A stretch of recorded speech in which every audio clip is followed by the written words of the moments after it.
पहलगामला गेलेले नागपुरातील 7 पर्यटक सुखरूप आहेत। वाघमारे कुटुंबातील 7 लोक सध्या श्रीनगरमध्ये आहेत। उद्या दुपारी ते श्रीनगरवरून नागपुरात परत येणार आहेत।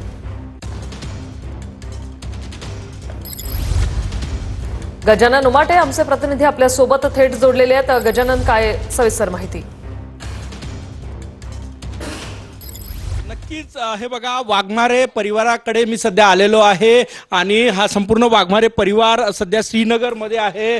आपला जीव मुठीत घेऊन हॉटेलमध्ये थांबलेले आहे। पृथ्वीराजची काय परिस्थिती आहे आता तिथली? इथे आता सगळं भीतीचे वातावरण आहे हा, आणि आपल्या इकडले भरपूर लोक म्हणजे भीतीच्या वातावरणामध्ये आहेत आणि पर्यायी व्यवस्था नाहीये घरी वापस येण्याकरिता। हा, आणि जम्मूचा रोड बंद झाला 20 तारखेला ना, 20 ला तिथे ढग हे फाटल्यामुळे जम्मूचा रोड बंद झाला। आम्ही ट्रेनला आलेलो होतो। हा, आता तुम्हाला फ्लाईट मिळते का? तुम्ही सुरक्षित आहात का? आम्ही तर सध्या ज्या एरियामध्ये सुरक्षित आहोत आणि श्रीनगरमध्ये पूर्ण मिलिटरी बंदोबस्त आहे आणि प्रशासन पण 100% सहकार्य करत आहे। नक्कीच तुमच्या आई सोबत आहे। आई चिंता वाटते तुम्हाला? हो, चिंता वाटते ना। हा, भेट बाबा, कोण कोण गेलाय तिकडे? माझा मुलगा, सून, नातनी। तुम्ही जाणार होते असं कळलं? हो, मी पण जाणार होती, मी गेली नाही। तुम्ही काय बोलाल का पोराशी? हो. कशा आहे बाबू तुम्ही? मला भीती वाटते बाबा, लवकर चांगली या। हे असं मला सांगितलं म्हणजे माझी छाती एकदम हे होते।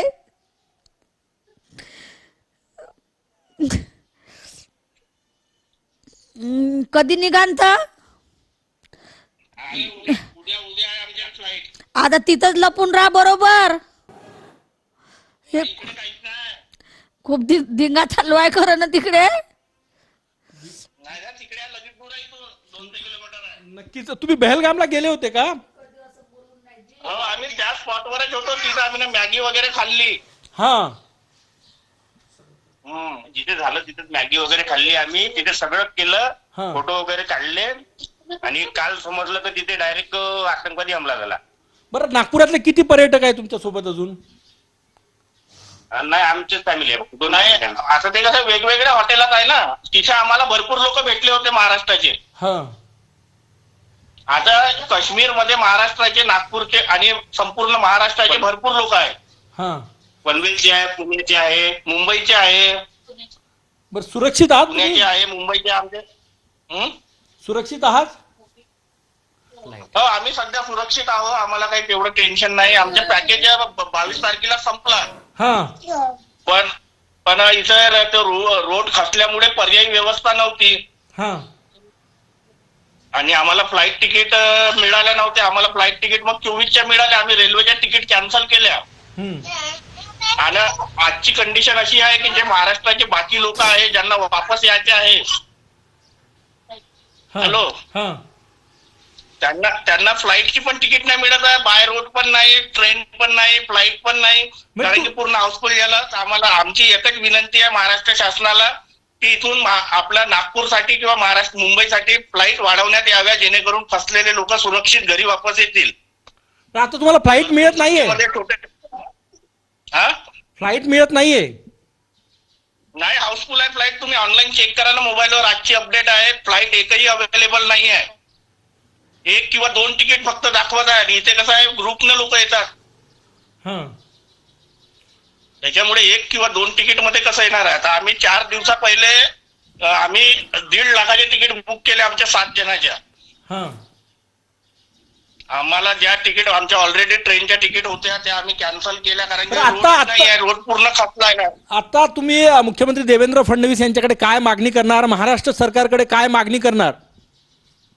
आमची एवढीच मागणी आहे की नागपूर जिल्ह्यासाठी बावनकुळे साहेब आमचे आदर्श आहेत, त्यांना पण विनंती करतो आणि फडणवीस साहेबांना पण विनंती करतो की नागपूरसाठी फ्लाईट वाढवण्यात याव्या, कारण की रोडने तर जाऊ शकत नाही। रोड रिपेअर व्हायला अजून 15-20 दिवस लागणार आहे आणि रिटर्न येण्याकरिता पहलगाम मधूनच यावं लागतं रिटर्न। बाय रोड जाऊ शकत नाही आता? नाही, रोड पूर्ण खचलेला आहे, तो काहीच गेलेला आहे, रोडच नाहीये तिथे आता वापस येण्याकरिता। मग आता तुम्ही सुरक्षित आहात? हॉटेलला काही सिक्युरिटी प्रोव्हाइड केलेली आहे तुम्हाला?